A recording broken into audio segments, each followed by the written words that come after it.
Welcome to A edu. और ए edu के हमारे इस यूट्यूब चैनल में आप सभी का स्वागत है।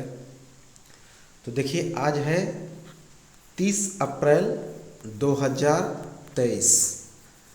तो 30 अप्रैल 2023 के सभी महत्वपूर्ण करंट अफेयर्स को हम लोग देखेंगे।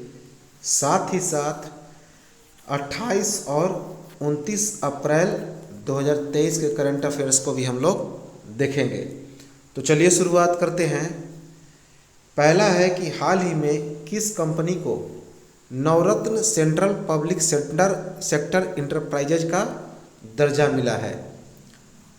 तो हाल ही में किस कंपनी को नवरत्न सेंट्रल पब्लिक सेक्टर इंटरप्राइज का दर्जा मिला, अर्थात कौन सी कंपनी नवरत्न कंपनी बन गई है, उसका नाम है रेल विकास निगम लिमिटेड, RVNL, रेल विकास निगम लिमिटेड।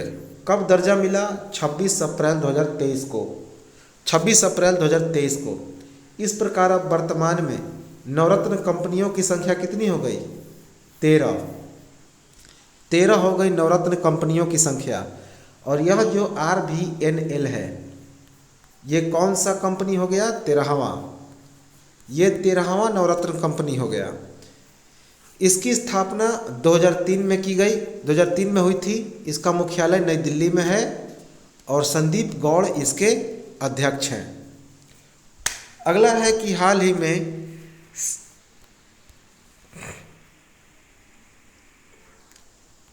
में साइकिलिंग फेडरेशन ऑफ इंडिया का अध्यक्ष किसे चुना गया? तो हाल ही में साइकिलिंग फेडरेशन ऑफ इंडिया का अध्यक्ष किसे चुना गया? पंकज सिंह को। कौन है? पंकज सिंह। ये पंकज सिंह कौन है? तो भारत के जो केंद्रीय रक्षा मंत्री हैं राजनाथ सिंह, उन्हीं के ये पुत्र हैं। पंकज सिंह कौन है? तो भारत के केंद्रीय रक्षा मंत्री राजनाथ सिंह के पुत्र हैं। और ये नोएडा उत्तर प्रदेश के भाजपा के विधायक भी हैं। उत्तर प्रदेश के नोएडा जिले के भाजपा के विधायक हैं। साथ ही साथ इस साइकिलिंग फेडरेशन ऑफ इंडिया के महासचिव के रूप में किसे चुना गया? मनिंदर पाल सिंह को। मनिंदर पाल सिंह, ये लगातार दूसरी बार इन्हें महासचिव के पद पर चुना गया। कोषाध्यक्ष के रूप में किसे चुना गया? तो केरल के सुदेश कुमार को। कोषाध्यक्ष कौन बने? साइकिलिंग फेडरेशन ऑफ इंडिया के कोषाध्यक्ष बने केरल के सुदेश कुमार। और ये जो पंकज सिंह हैं, इन्हें अध्यक्ष कहाँ पर निर्वाचित किया गया? उत्तराखंड के नैनीताल में। उत्तराखंड के नैनीताल में। भारतीय साइकिलिंग महासंघ की स्थापना कब की गई थी? 1946 में। 1946 में।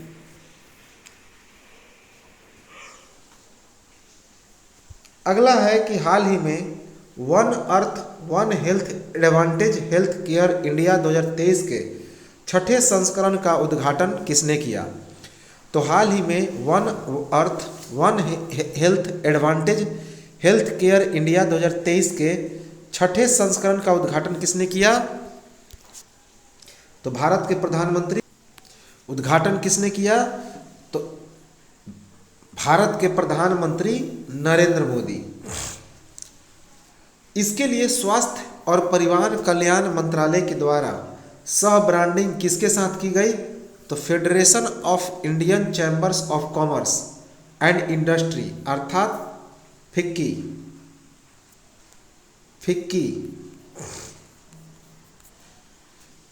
के सहयोग से G20 के प्रेसिडेंसी के साथ।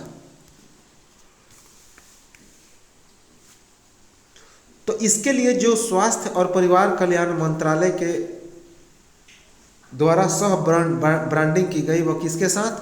Federation of Indian chambers of commerce and industry के सहयोग से G20 प्रेसिडेंसी के साथ। इसका थीम क्या रहा? One earth one family one future. इसका थीम क्या रहा? One earth one family one future. इसका उद्घाटन कहाँ पर किया गया? नई दिल्ली में। कहाँ पर किया गया? नई दिल्ली में। अगला है कि हाल ही में किस देश के साथ मिलकर Bharat net zero innovation virtual centre बनाने की घोषणा की है? तो हाल ही में किस देश के साथ मिलकर भारत ने net zero innovation virtual centre बनाने की घोषणा की है? कौन सा देश है? यूके अर्थात यूनाइटेड किंगडम अर्थात ब्रिटेन। यूके मतलब यूनाइटेड किंगडम।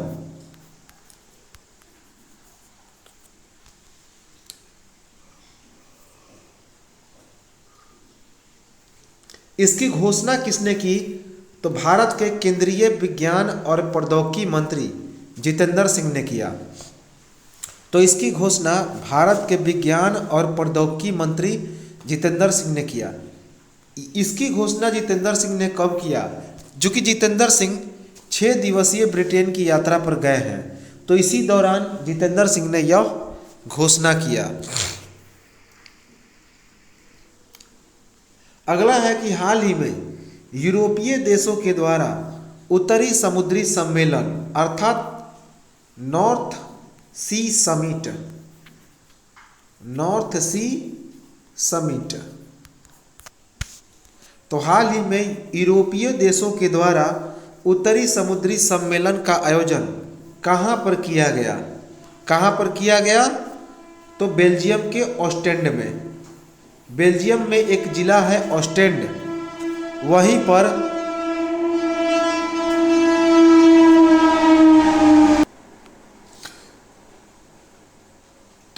पर यूरोपीय देशों के द्वारा उत्तरी समुद्री सम्मेलन का आयोजन किया गया। कहाँ पे? बेल्जियम के ओस्टेंड में। अब इसमें 9 देश ने भागीदारी लिया। कौन कौन देश? Belgium, Denmark, France, Germany, Ireland, Luxembourg, Netherland, Norway और ब्रिटेन। तो इस तरह इसमें कुल 9 देशों ने भाग लिया। यह इसका दूसरा संस्करण था। कौन सा संस्करण था? दूसरा। इसका जो पहला संस्करण था वह वर्ष 2022 में डेनमार्क में मनाया गया। कहाँ आयोजित किया गया था पहला संस्करण? डेनमार्क में, वर्ष 2022 में। इसका मुख्य उद्देश्य है उत्तरी सागर को हरित ऊर्जा संयंत्र में बदल देना। उत्तरी सागर को हरित ऊर्जा संयंत्र में बदलना। अगला है कि हाल ही में डॉक्टर एन गोपाल कृष्णन का निधन हो गया। वे किस क्षेत्र से जुड़े थे?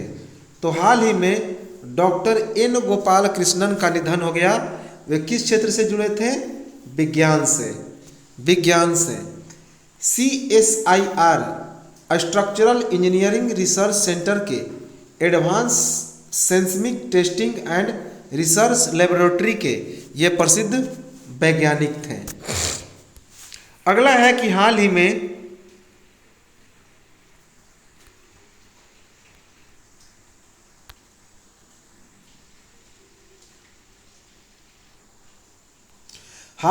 केंद्रीय कैबिनेट ने देश में कितने नए नर्सिंग कॉलेजों की स्थापना को मंजूरी दी? तो हाल ही में केंद्रीय कैबिनेट ने देश में कितने नए नर्सिंग कॉलेजों की स्थापना को मंजूरी दी? 157। कितना? 157। इसके लिए कुल कितना लागत निर्धारित किया गया? 1570 करोड़ रुपए। तो इसके लिए कुल 1570 करोड़ रुपए की लागत निर्धारित की गई। वर्ष 2014 से पहले मेडिकल कॉलेजों की संख्या कितनी थी? 387, जो अब 71% बढ़कर कितनी हो गई? 660। अगला है कि हाल ही में नेशनल मेडिकल डिवाइस पॉलिसी के तहत कितने मेडिकल डिवाइस पार्क की स्थापना की जाएगी? तो हाल ही में नेशनल मेडिकल डिवाइस पॉलिसी के तहत कितने मेडिकल डिवाइस पार्क की स्थापना की जाएगी? 4। कितने? 4। किन किन जगहों पर स्थापना होगा? तो ये 4 जगह हैं: हिमाचल प्रदेश, मध्य प्रदेश, तमिलनाडु और उत्तर प्रदेश। इस परियोजना के तहत वर्तमान में 1206 करोड़ रुपए की 26 परियोजनाओं की मंजूरी दी गई। कितना? 1206 करोड़ रुपए की 26 परियोजनाओं को मंजूरी मिली। अगला है कि हाल ही में भारत के प्रधानमंत्री नरेंद्र मोदी ने देश में रेडियो कनेक्टिविटी को बढ़ावा देने के लिए कितने एफएम ट्रांसमीटरों का उद्घाटन किया? तो हाल ही में भारत के प्रधानमंत्री नरेंद्र मोदी ने देश में रेडियो कनेक्टिविटी को बढ़ावा देने के लिए कितने एफएम ट्रांसमीटरों का उद्घाटन किया? 91। कितना? 91। इन सब की क्षमता कितनी है? तो इन सब की क्षमता है 100 मेगावाट। कितना? 100 मेगावाट। और इसकी स्थापना कब की गई? कितने राज्यों में की गई? तो इसकी स्थापना 18 राज्यों और 2 केंद्र शासित प्रदेशों के कुल 84 जिलों में की गई। कितने? 18 राज्यों और 2 केंद्र शासित प्रदेशों के 84 जिलों में की गई। तो ये तो था 30 अप्रैल 2023 का करंट अफेयर्स। अब हम लोग देखते हैं 29 अप्रैल 2023 का करंट अफेयर्स। 29 अप्रैल 2023 का करंट अफेयर्स। पहला है कि हाल ही में सिपरी की रिपोर्ट के अनुसार वैश्विक सैन्य खर्च में भारत किस स्थान पर है? अर्थात ग्लोबल मिलिट्री एक्सपेंडिचर में। Global military expenditure. तो हाल ही में सिपरी के द्वारा जारी रिपोर्ट के अनुसार वैश्विक सैन्य खर्च में भारत किस स्थान पर है? तो चौथे स्थान पर। किस स्थान पर है? चौथे स्थान पर। सिपरी का पूरा नाम है Stockholm International Peace Research Institute. Stockholm International Peace Research Institute. इसके द्वारा जारी इस रिपोर्ट का नाम क्या है? तो इस रिपोर्ट का नाम है trends in world military expenditure 2022। तो trends in world military expenditure 2022। इस रिपोर्ट के अनुसार वर्ष 2022 में भारत ने सैन्य पर कितना खर्च किया? 81.4 बिलियन डॉलर। तो वर्ष 2022 में सिपरी के रिपोर्ट के अनुसार भारत ने मिलिट्री पर कितना खर्च किया? 81.4 बिलियन डॉलर, अर्थात लगभग 6 लाख करोड़ रुपए। कितना? 6 लाख करोड़ रुपए। वर्ष 2021 के मुकाबले भारत में यह जो सैन्य खर्च है वर्ष 2023 में कितना ज़्यादा है? 6% ज़्यादा है। कितना? 6%। वर्ष 2021 में कितना था? 5.86 लाख करोड़। 5.86 लाख करोड़, जो वर्ष 2023 में कितना हो गया? 6 लाख करोड़। इस सूचकांक में पहले स्थान पर है अमेरिका। पहले स्थान पर कौन है? अमेरिका, जो सैन्य खर्च में 877 बिलियन डॉलर खर्च किया। कितना? 877 बिलियन डॉलर, जो पूरे विश्व का 39% है। पूरे विश्व का कितना है? 39%, अर्थात करीब करीब 71 लाख करोड़। कितना? करीब करीब 71 लाख करोड़। इस सूचकांक में दूसरे स्थान पर है चीन। दूसरे स्थान पर कौन है? चीन, जिसने लगभग 292 बिलियन डॉलर अर्थात करीब 23 लाख रुपए 23 लाख करोड़ रुपए सैन्य पर खर्च किया। तो चीन ने 292 बिलियन डॉलर अर्थात करीब 23 लाख करोड़ रुपए सैन्य पर खर्च किया। तीसरे स्थान पर है रूस। तीसरे स्थान पर कौन रहा? रूस, जिसने 86.4 बिलियन डॉलर अर्थात करीब करीब 7 लाख करोड़ रुपए 7 लाख करोड़ रुपए सैन्य पर खर्च किया। सिपरी की स्थापना हुई थी 6 मई 1966 को। सिपरी की स्थापना कब हुई? 6 मई 1966। इसका मुख्यालय है स्वीडन की राजधानी स्टॉकहोम। स्वीडन की राजधानी स्टॉकहोम। और इसके अध्यक्ष कौन है? स्टीफन लोफ्टेन। स्टीफन लोफ्टेन। इस रिपोर्ट के अनुसार वर्ष 2022 में सैन्य खर्च पर सबसे ज़्यादा खर्च करने वाला महाद्वीप कौन बना? यूरोप। सैन्य पर सबसे ज़्यादा खर्च करने वाला महाद्वीप बना यूरोप।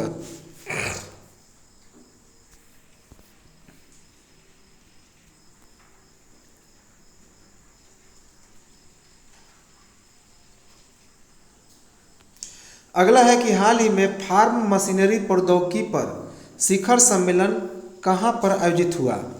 तो हाल ही में फार्म मशीनरी प्रौद्योगिकी पर शिखर सम्मेलन कहाँ पर आयोजित हुआ? नई दिल्ली में। नई दिल्ली में। इसका उद्घाटन किसने किया? तो इसका उद्घाटन केंद्रीय कृषि और किसान कल्याण मंत्री नरेंद्र सिंह तोमर ने किया। किसने किया उद्घाटन? तो केंद्रीय कृषि और किसान कल्याण मंत्री नरेंद्र सिंह तोमर ने। इसका आयोजन किसने किया? तो इसका आयोजन भारतीय उद्योग परिसंघ CII और ट्रैक्टर एंड मैकेनाइजेशन एसोसिएशन ने मिलकर किया।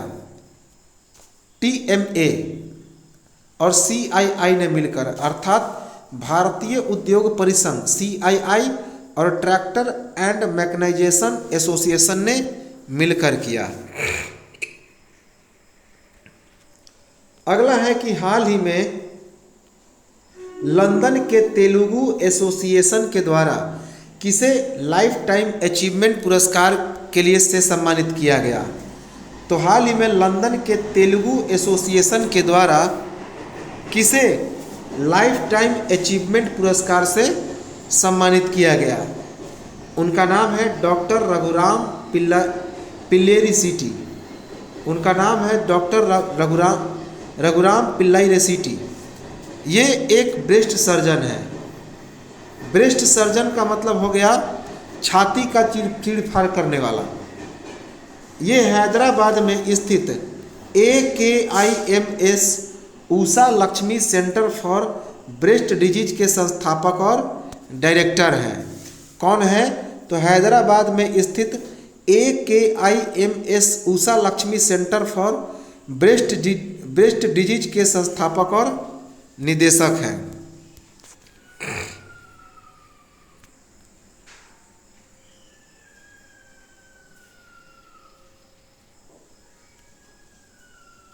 अगला है कि हाल ही में किस देश की कंपनी ने अयोध्या शहर को कचरे से बायोडीजल बनाने वाले पायलट प्रोजेक्ट के लिए चुना है? तो हाल ही में किस देश की कंपनी ने अयोध्या शहर को कचरे से बायोडीजल बनाने वाले पायलट प्रोजेक्ट के लिए चुना है? उस देश का नाम है बेल्जियम, जो कि एक यूरोपीय कंट्री है। तो उस देश का नाम क्या है? बेल्जियम, जो कि एक यूरोपीय देश है। इस कंपनी का नाम क्या है? तो इस कंपनी का नाम है वीटो कंपनी। क्या नाम है? Veto company. और यह प्रोजेक्ट कितने बरस के लिए शुरुआत किया गया? 2 बरस के लिए। 2 बरस के लिए। शुरुआत में 1 टन प्लास्टिक कचड़े का इस्तेमाल किया गया। तो शुरुआत में इसमें 1 टन प्लास्टिक कचड़े का इस्तेमाल किया गया। बेल्जियम की राजधानी क्या है? तो ब्रुसेल्स है। बेल्जियम की राजधानी है ब्रुसेल्स। नाटो का मुख्यालय कहाँ पे है? तो इसी ब्रुसेल्स में।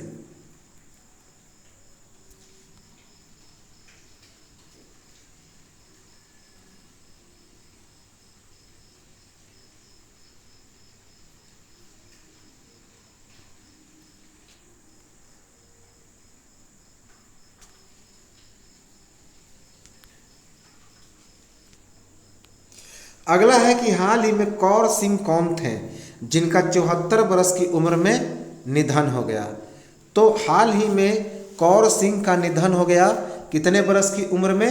74 बरस की उम्र में। वे कौन थे? तो वे एक बॉक्सर थे, अर्थात मुक्केबाज थे।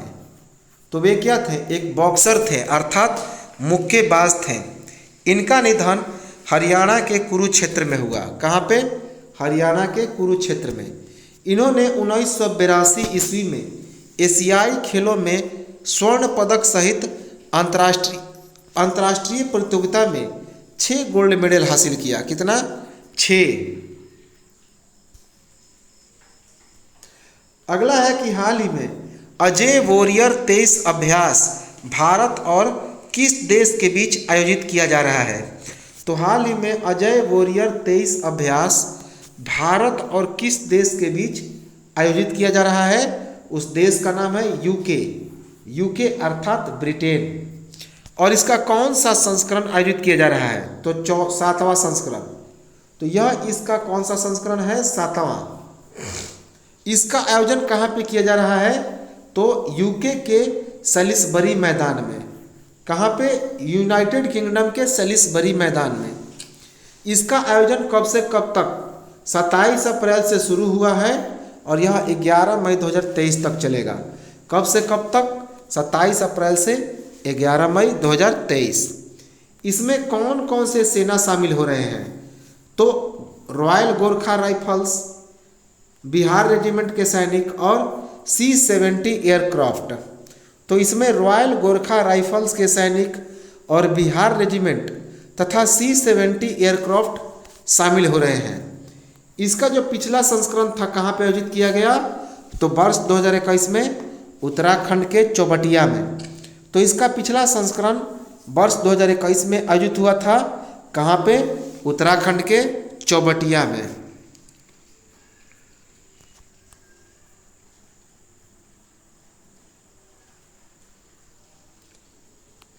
अगला है कि हाल ही में एयर इंडिया के मुख्य तकनीकी अधिकारी कौन बने हैं? तो हाल ही में एयर इंडिया के चीफ टेक्निकल ऑफिसर CTO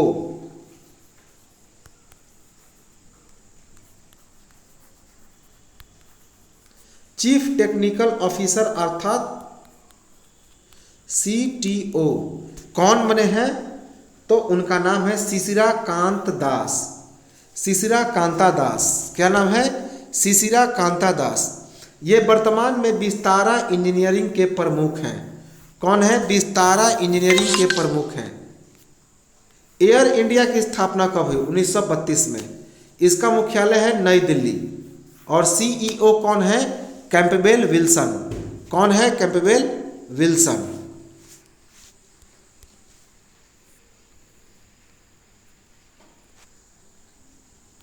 अगला है कि हाल ही में किस स्टेडियम में सचिन तेंदुलकर के नाम पर एक स्टैंड का नाम रखा गया है?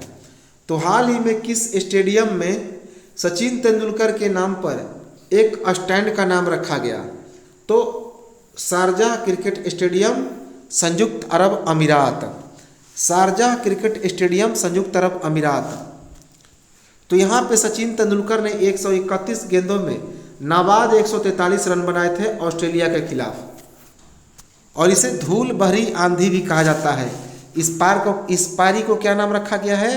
धूल भरी आंधी। और यह जो नामकरण रखा गया था स्टेडियम का, वह सचिन तेंदुलकर के 50वें जन्मदिन के अवसर पर। कौन सा? 50वां। इस स्टेडियम में 13,000 दर्शकों के बैठने की क्षमता है। कितना? 13,000। तो ये तो था 29 अप्रैल 2023 का करंट अफेयर्स। अब हम लोग देखते हैं 28 अप्रैल 2023 का करंट अफेयर्स। कौन? 28 अप्रैल 2023 का।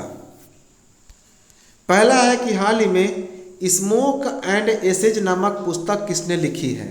तो हाल ही में स्मोक एंड एसेज नामक पुस्तक किसने लिखी है? उनका नाम है अमिताभ घोष। अमिताभ घोष। यह इतिहास और समाज पर अफीम के अनदेखी पहलू पर लिखा गया है। किस पर? इतिहास और समाज पर अफीम के अनदेखी पहलू पर। अगला है कि हाल ही में किस राज्य के माना मदुरई मिट्टी के बर्तनों को GI टैग प्राप्त हो गया? तो हाल ही में माना मदुरई मिट्टी के बर्तनों को GI टैग प्राप्त हो गया। यह कहाँ का है? तमिलनाडु का। कहाँ का? तमिलनाडु का। इम्पोर्टेंट है। अगला है कि हाल ही में ए रिजर्जेंट नॉर्थ ईस्ट नैरेटिव्स नामक पुस्तक किसने लिखी? आशीष कुंद्रा ने। तो हाल ही में ए रिजर्जेंट नॉर्थ ईस्ट नैरेटिव्स नामक पुस्तक किसने लिखी? आशीष कुंद्रा ने।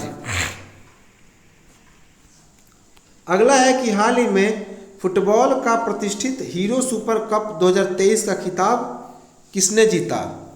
तो हाल ही में फुटबॉल का प्रतिष्ठित हीरो सुपर कप 2023 का खिताब किसने जीता? ओडिशा ने। ओडिशा ने। और इसका आयोजन कहाँ पे किया गया? केरल में। इसका आयोजन केरल में किया गया। और ओडिशा ने किसको पराजित किया? बेंगलुरु फुटबॉल क्लब को। बेंगलुरु फुटबॉल क्लब को। अगला है कि हाल ही में मध्य प्रदेश में बरखेड़ा पठान का नाम बदलकर किसके नाम पर रखा गया है? तो हाल ही में मध्य प्रदेश में बरखेड़ा पठान का नाम बदलकर किसके नाम पर रखा गया है? लाल बहादुर शास्त्री के नाम पर। लाल बहादुर शास्त्री के नाम पर। अगला है कि हाल ही में वर्ष 2023 का एग्रीमेंट अचीवमेंट पुरस्कार किसे मिला? तो हाल ही में वर्ष 2023 का इमिग्रेंट अचीवमेंट पुरस्कार किसे मिला? नीली बेंदापुरी को। किसे? नीली बेंदापुरी को। ये पेन स्टेट विश्वविद्यालय के अध्यक्ष हैं। कहाँ के हैं? पेन स्टेट विश्वविद्यालय के अध्यक्ष हैं। और साथ ही साथ इस पद को पाने वाली ये पहली महिला बनी। कौन पहली महिला?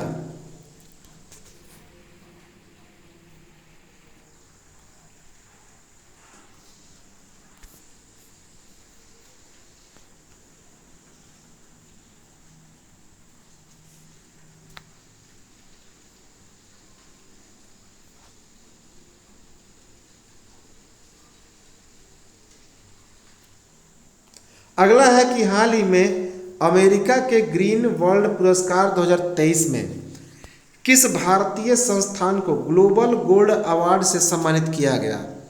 तो हाल ही में अमेरिका के ग्रीन वर्ल्ड पुरस्कार 2023 में किस भारतीय संस्थान को ग्लोबल गोल्ड अवार्ड से सम्मानित किया गया? उस कंपनी का नाम है PGCIL। क्या नाम है? PGCIL अर्थात power grid corporation of India limited. Power grid corporation of India limited. यह 11वें नंबर की महारत्न कंपनी है। तो 11वें नंबर की क्या है? PGCIL। तो 11वें नंबर की एक महारत्न कंपनी है। CSR अर्थात कॉरपोरेट सोशल रिस्पॉन्सिबिलिटी के लिए यह पुरस्कार मिला। तो यह पुरस्कार कॉरपोरेट सोशल रिस्पॉन्सिबिलिटी के लिए मिला। और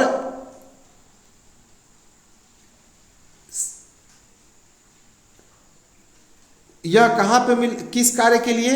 ओडिशा के कालाहांडी में वाटर शेड के कार्य के लिए। ओडिशा के कालाहांडी में वाटर शेड के कार्य के लिए। अगला है कि हाल ही में किस भारतीय संस्थान ने सोलर डेकाथलॉन में दूसरा स्थान प्राप्त किया? तो हाल ही में किस भारतीय संस्थान ने सोलर डेकाथलॉन में दूसरा स्थान प्राप्त किया? उनका नाम क्या है? IIT बॉम्बे। उस संस्थान का नाम है IIT बॉम्बे और इसकी टीम थी शून्य। तो IIT बॉम्बे और उसकी टीम शून्य। और यह कहाँ पे हुआ? अमेरिका में। अमेरिका में किस लिए? तो शून्य ऊर्जा भवनों के निर्माण के लिए। शून्य ऊर्जा भवनों के निर्माण के लिए इंपॉर्टेंट है। और इसे यह पुरस्कार मिला तो इसने दूसरा स्थान प्राप्त किया। इसका कारण है शून्य ऊर्जा भवनों का निर्माण। शून्य ऊर्जा भवनों के निर्माण के लिए IIT बॉम्बे को।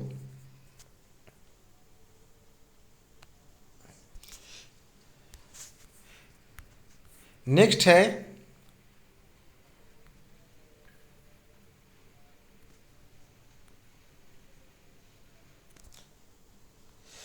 है कि हाल ही में दलाई लामा ने किस वर्ष का रैमन मैग्सेसे पुरस्कार व्यक्तिगत रूप से प्राप्त किया? तो हाल ही में दलाई लामा ने किस वर्ष का रैमन मैग्सेसे पुरस्कार व्यक्तिगत रूप से प्राप्त किया? तो 1959 ईस्वी का, 1959 ईस्वी का। कहाँ पे प्राप्त किया? हिमाचल प्रदेश की राजधानी धर्मशाला में, हिमाचल प्रदेश की राजधानी धर्मशाला में। यह पुरस्कार दलाई लामा को अगस्त 1959 ईस्वी में फिलीपींस में रैमन मैग्सेसे फाउंडेशन के द्वारा दे दिया गया था। लेकिन यह पुरस्कार किसने स्वीकार किया? इनके भाई ग्वालो थोंडेन ने। किसने? ग्वालो थोंडेन ने। वर्तमान में 14वें दलाई लामा कौन है? तेनजिन ग्यात्सो, तेनजिन ग्यात्सो। रैमन मैग्सेसे पुरस्कार की बात की जाए तो यह जो रैमन मैग्सेसे पुरस्कार है इसे एशिया का नोबेल पुरस्कार भी कहा जाता है। क्या कहा जाता है? एशिया का नोबेल पुरस्कार। इसकी स्थापना कब की गई थी? 1957 में। इसकी स्थापना 1957 में की गई थी। और यह पुरस्कार किसके नाम पर दिया जाता है? तो फिलीपींस के तीसरे राष्ट्रपति थे रैमन मैग्सेसे। तीसरे राष्ट्रपति थे रैमन मैग्सेसे, उन्हीं के नाम पर यह पुरस्कार दिया जाता है। यह एक वार्षिक पुरस्कार है जिसमें पहला रैमन मैग्सेसे पुरस्कार किसे मिला था? विनोबा भावे को। विनोबा भावे को 1958 में सामुदायिक नेतृत्व के क्षेत्र में, सामुदायिक नेतृत्व के क्षेत्र में।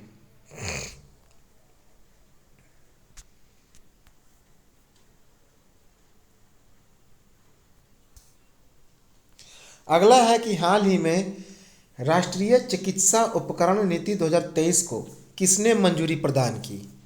तो हाल ही में राष्ट्रीय चिकित्सा उपकरण नीति 2023 को किसने मंजूरी प्रदान की है? तो केंद्रीय मंत्रिमंडल ने। किसने? केंद्रीय मंत्रिमंडल ने। भारत का लक्ष्य क्या है?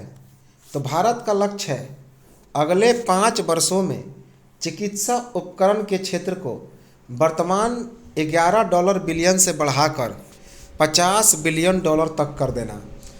वर्तमान में कितना है? $11 बिलियन, जो अगले 5 वर्ष में बढ़ाकर कितना कर दिया जाएगा? $50 बिलियन। इसमें 6 रणनीतियों का निर्माण किया गया। कितना? 6 रणनीतियों का निर्माण किया गया।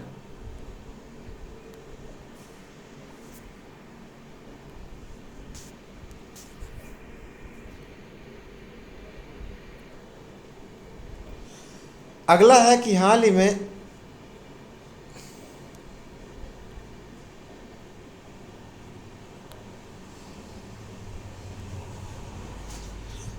कि हाल ही में तटीय सुरक्षा अभ्यास सागर कवच का आयोजन किसने किया? तो हाल ही में तटीय सुरक्षा अभ्यास सागर कवच का आयोजन किसने किया? भारतीय तटरक्षक बल ने, अर्थात इंडियन कोस्ट गार्ड ने, आईसीजी ने।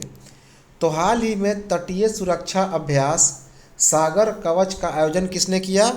भारतीय तटरक्षक बल ने, इंडियन कोस्ट गार्ड ने। इसका आयोजन कहाँ पर किया गया? इसका आयोजन पश्चिम बंगाल के तट पर किया गया। कब से कब तक? 25 अप्रैल से लेकर 26 अप्रैल 2023 तक। कब, कहाँ पे? पश्चिम बंगाल के तट पर 25 से 26 अप्रैल 2023 तक। इंडियन कोस्ट गार्ड की स्थापना हुई थी 1978 में। मुख्यालय नई दिल्ली में है और इसके डायरेक्टर हैं बीरेंद्र सिंह पठानिया। बीरेंद्र सिंह पठानिया। अगला है कि हाल ही में मामू कोया का निधन हो गया, वे कौन थे? तो हाल ही में मामू कोया का निधन हो गया, वे कौन थे? तो ये मलयालम अभिनेता एवं हास्य कलाकार थे। मलयालम अभिनेता और मलयालम हास्य कलाकार थे। इनका उम्र 77 वर्ष की उम्र में केरल के कोझिकोड में हुआ। कहाँ पे? इनका निधन जो हुआ 77 वर्ष की उम्र में केरल के कोझिकोड में हुआ। इन्होंने 400 से अधिक फिल्मों में काम किया। कितना? 400 से अधिक फिल्मों में। अगला है कि हाल ही में आयोजित की गई शंघाई सहयोग संगठन रक्षा मंत्रियों की बैठक की अध्यक्षता कौन करेंगे? तो हाल ही में आयोजित की गई शंघाई सहयोग संगठन रक्षा मंत्रियों की अध्यक्षता किसने की? तो भारत के रक्षा मंत्री राजनाथ सिंह ने। भारत के रक्षा मंत्री राजनाथ सिंह ने। इसका जो बैठक हुआ था, यह बैठक 28 अप्रैल 2023 को नई दिल्ली में किया गया। कहाँ पे? 28 अप्रैल 2023 को नई दिल्ली में। शंघाई सहयोग संगठन की स्थापना कब हुई? अर्थात SCO की स्थापना 15 जून 2001 को हुई। 15 जून 2001। इसका मुख्यालय कहाँ पे है? तो चीन की राजधानी बीजिंग में। इसका मुख्यालय है चीन की राजधानी बीजिंग। अध्यक्ष कौन है? झांग मीन। अध्यक्ष कौन है? झांग मीन। इसके सदस्य कौन कौन से देश हैं?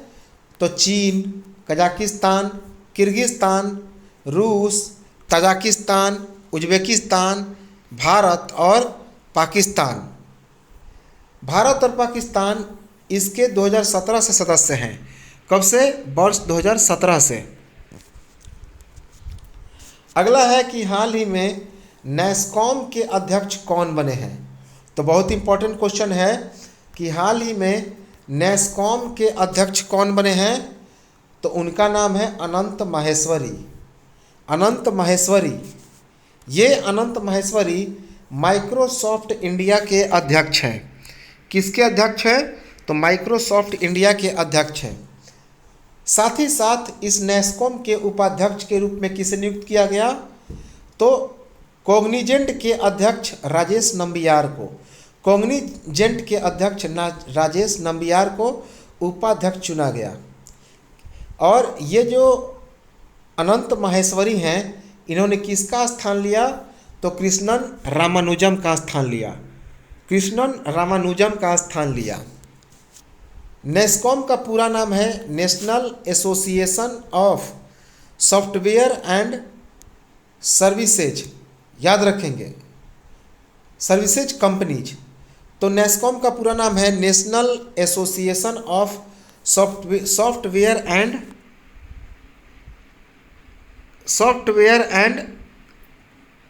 Carbon companies. इसकी स्थापना 1988 में हुई थी। 1988 में।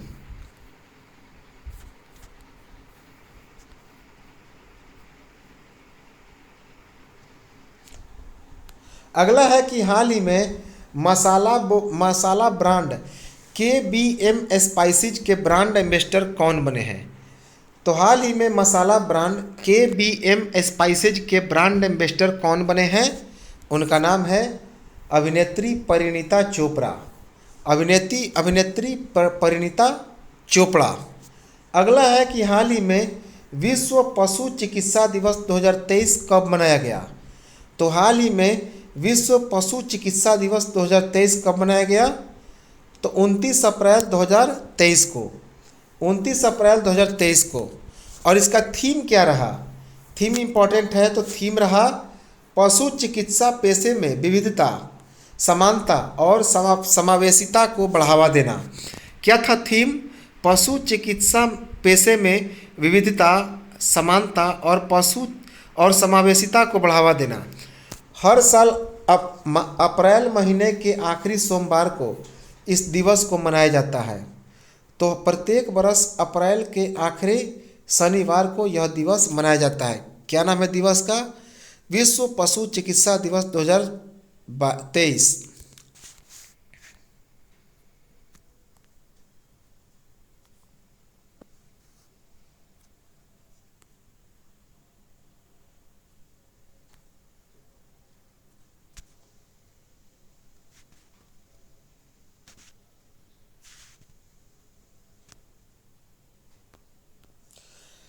अगला है कि हाल ही में रिफ्लेक्शंस नामक पुस्तक को किसने लिखा है? तो हाल ही में रिफ्लेक्शंस नामक पुस्तक को किसने लिखा है? मुंबई के प्रसिद्ध बैंकर नारायण बाघुल ने। कौन है? नारायण बाघुल। तो मुंबई के प्रसिद्ध बैंकर हैं जिन्होंने एक पुस्तक को लिखा जिसका नाम है रिफ्लेक्शंस। रिफ्लेक्शंस। इस पुस्तक का विमोचन किसने किया? तो भारत के फाइनेंस मिनिस्टर हैं निर्मला सीतारमन जी। तो भारत के वित्त मंत्री निर्मला सीतारमन ने इसका विमोचन किया। इस पुस्तक में दशकों से भारतीय वित्त परिदृश्य का वर्णन किया गया। भारतीय वित्त परिदृश्य का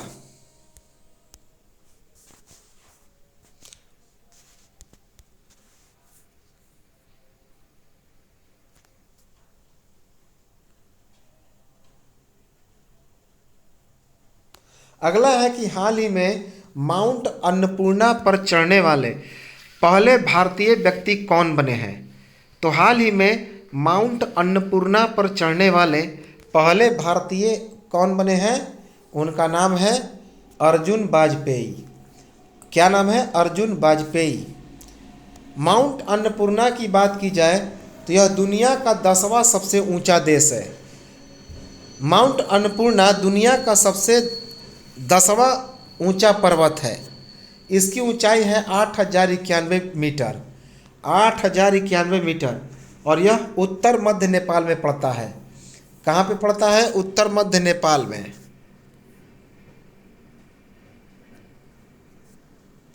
अगला है कि हाल ही में महिला सम्मान बचत योजना को किसने लॉन्च किया? तो हाल ही में महिला सम्मान बचत योजना को किस मंत्रालय ने शुरू किया? तो उस मंत्रालय का नाम है वित्त मंत्रालय, फाइनेंस मिनिस्टर। महिलाएं 2 लाख की राशि 2 साल तक के लिए, तो 2 लाख की राशि 2 साल तक के लिए इस योजना के तहत महिलाएं जमा करेंगी, जमा कर सकती हैं, जिसमें उन्हें 7.5% का ब्याज मिलेगा। कितना? 7.5%। और इसकी जो वैलिडिटी है वह 31 मार्च 2025 तक है। कब से कब तक? 31 मार्च 2025 तक।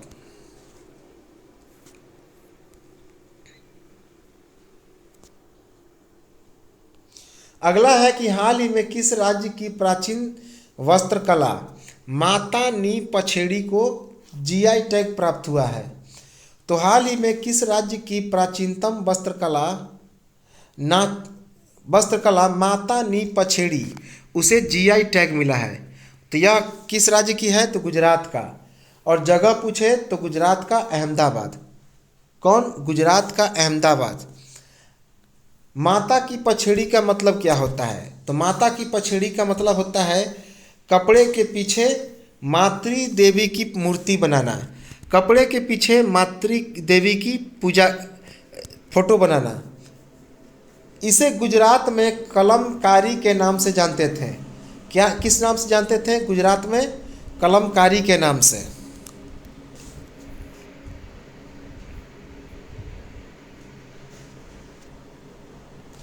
अगला है कि हाल ही में किस आईआईटी ने साइबर सुरक्षा कौशल कार्यक्रम की शुरुआत किया? तो हाल ही में किस आईआईटी ने साइबर सुरक्षा कौशल कार्यक्रम की शुरुआत किया है? उसका नाम है आईआईटी कानपुर। आईआईटी कानपुर 8 हफ्ते तक प्रशिक्षण दिया जाएगा इसमें। तो इस आईआईटी के बारे में 8 हफ्ते तक प्रशिक्षण दिया जाएगा बच्चों को, जिसके बाद C3I hub services base C3I hub certificate इसे मिला। इसका मुख्य उद्देश्य था साइबर सुरक्षा हेतु प्रशिक्षण देना। साइबर सुरक्षा हेतु प्रशिक्षण देना।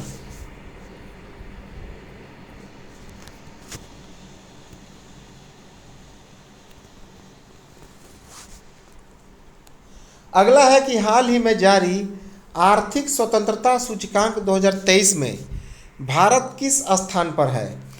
तो हाल ही में जारी आर्थिक स्वतंत्रता सूचकांक 2023 में भारत किस स्थान पर रहा? 131वें स्थान पर। कौन से स्थान पर? 131वें स्थान पर। इस सूचकांक को किसने जारी किया? इस सूचकांक को जारी किया अमेरिकी शोध संस्थान द हेरिटेज फाउंडेशन ने। अमेरिकी शोध संस्थान द हेरिटेज फाउंडेशन ने इस सूचकांक को जारी किया। इसका कौन सा संस्करण था? 29वां। कौन सा संस्करण था? 29वां। इसमें कुल 176 देश शामिल हुए थे। कितना? 176। जिसमें शुरू के 3 टॉप पर कौन रहे? पहले स्थान पर रहा सिंगापुर, दूसरे स्थान पर रहा स्विट्जरलैंड और तीसरे स्थान पर रहा आयरलैंड। जबकि अंतिम 176वें स्थान पर कौन सा देश रहा? तो उत्तराखंड। कौन? उत्तराखंड।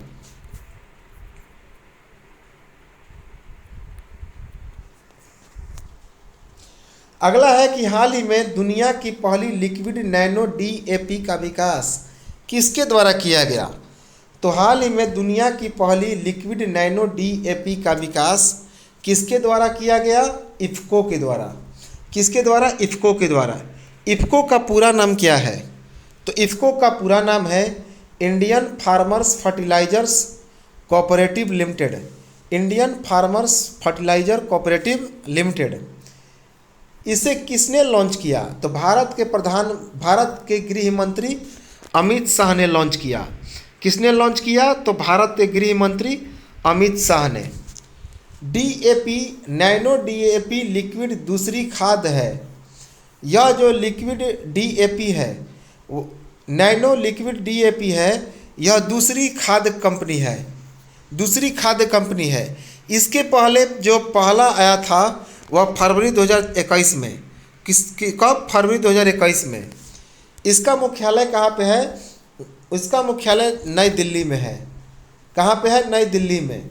इसकी स्थापना कब की गई थी? 1967 ईस्वी में। और इसके वर्तमान में अध्यक्ष हैं दिलीप संघानी। कौन है? दिलीप संघानी।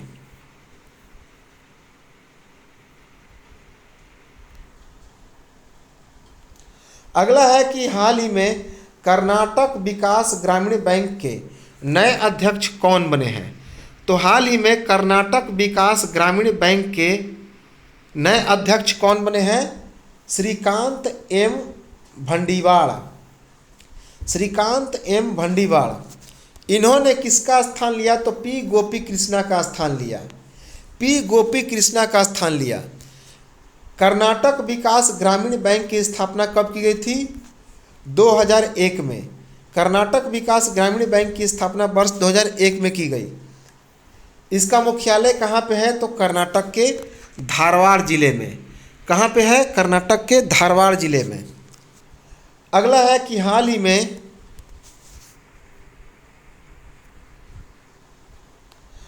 में कलेक्टिव स्पिरिट कॉन्क्रीट एक्शन मन की बात and its influence of India, इस पुस्तक को किसने लिखा है? तो इस पुस्तक को लिखा है शशि शेखर वेम्पति ने। किसने? शशि शेखर वेम्पति ने। इस पुस्तक का विमोचन किसने किया? इस पुस्तक का विमोचन किया भारत के उपराष्ट्रपति जगदीप धनखड़ ने। नई दिल्ली में आयोजित मन की बात राष्ट्रीय सम्मेलन @100 के अवसर पर। तो इसका विमोचन कब किया गया? तो नई दिल्ली में मन की बात में आयोजित राष्ट्रीय सम्मेलन @100 के अवसर पर। भारत के प्रधानमंत्री नरेंद्र मोदी के द्वारा मन की बात के 100वें एपिसोड के अवसर पर 100 रुपया का एक स्मारक सिक्का भी जारी किया गया। कितने रुपए का? 100 रुपए का।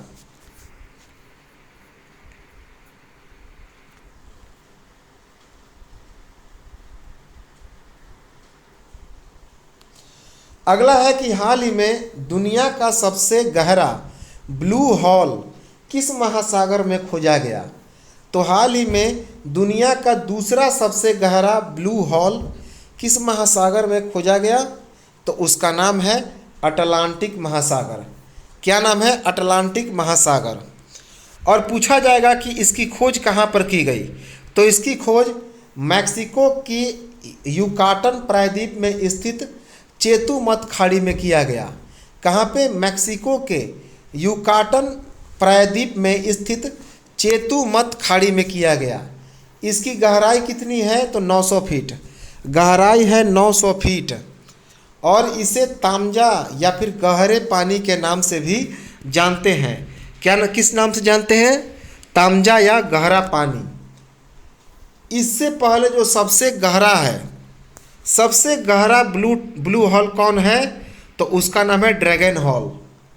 क्या नाम है? ड्रैगन होल, जो कि दक्षिण चीन सागर में है, जिसकी ऊंचाई है 980 फीट। दक्षिण चीन सागर में है कौन?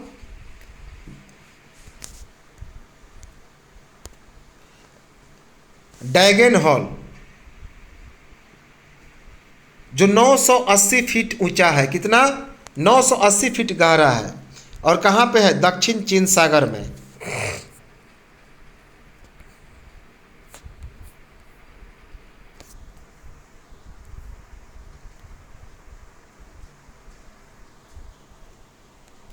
अगला है कि हाल ही में LIC के नए अध्यक्ष कौन बने हैं?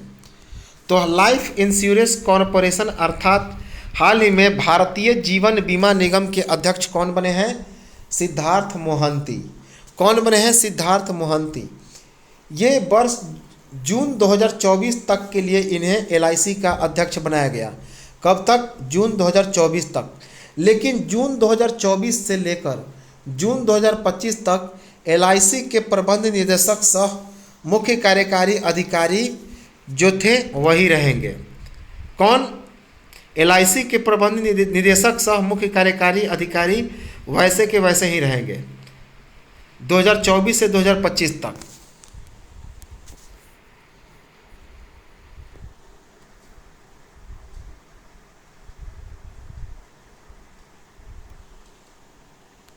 अगला है कि हाल ही में हेरिटेज महोत्सव 2023 कहाँ पर मनाया गया? तो हाल ही में हेरिटेज महोत्सव 2023 कहाँ पर मनाया गया? गोवा में। गोवा में। गोवा की राजधानी है पणजी। मुख्यमंत्री हैं प्रमोद सावंत और राज्यपाल हैं PS श्रीधरन। कौन है? PS श्रीधरन। और अब आखिरी 28 अप्रैल 2023 का आखिरी करंट अफेयर्स हम लोग देखेंगे। तो यह है कि हाल ही में जर्मनी का सबसे प्रतिष्ठित साहित्य पुरस्कार से किसे सम्मानित किया गया? तो हाल ही में जर्मनी के सबसे प्रतिष्ठित साहित्यिक पुरस्कार से किसे सम्मानित किया गया? उसका नाम है मारिया स्टेपानोवा। मारिया स्टेपानोवा, जो कि एक रूस की साहित्यकार हैं। रूस की साहित्यकार हैं। इन्हें यह पुरस्कार किस पुस्तक के लिए दिया गया?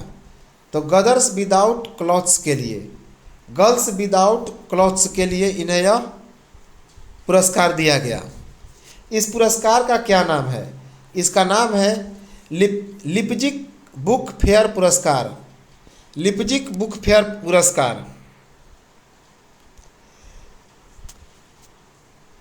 इस पुस्तक में महिलाओं पर उत्पीड़न का क्या असर पड़ सकता है, इसी चीज का इसमें वर्णन किया गया है।